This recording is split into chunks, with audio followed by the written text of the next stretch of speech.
আসসালামু আলাইকুম, কেমন আছেন সবাই? আজকে ভিডিওতে থাকবে chocolate flavour cake decoration.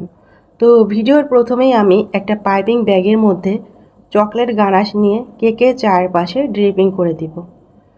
Chocolate কেকের পাশে এভাবে ড্রিপিং করে দিলে দেখতে অনেক লোভনীয় হয়।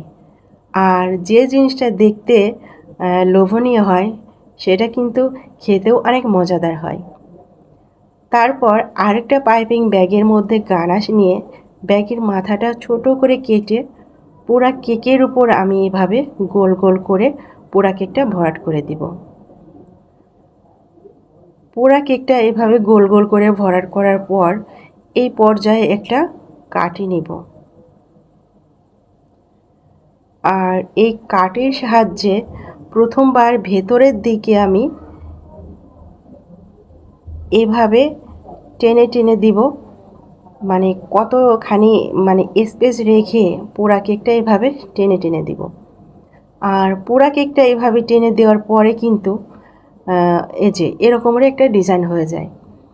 তো আমি প্রথমবার যেভাবে ভেতরের দিকে টেনে নিয়েছি, দ্বিতীয়বার সেমভাবে বাহির দিকে টেনে দিলেই খুব সহজেই একটা কেক ডেকোরেশন হয়ে যাবে। আর কেকের উপরে হচ্ছে আমি একটা বর্ডার দিব, নিচেও একটা বর্ডার দিব।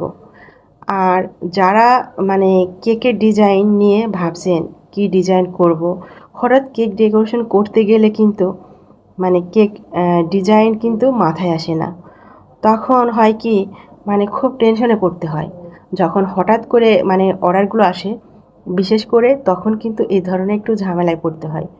তো তারা হচ্ছে এই ধরনের হালকার উপরে ঝামেলাবিহীন খুব সুন্দর একটা কেক ডেকোরেশন করে নিতে পারেন। আর আমার মনে হয় যে কেকের উপরে গানাশ দেওয়া হয় সেই কেকগুলা কিন্তু এমনিই অনেক লোভনীয় হয় মানে দেখতে। তো সেই কেকগুলা কিন্তু খুব একটা কিচিবিচি ডিজাইন দেওয়ার কোনো প্রয়োজন হয় না। হালকার উপরে একটু ডিজাইন করে দিলেই কিন্তু ওই কেকগুলা অনেক কিউট লাগে দেখতে।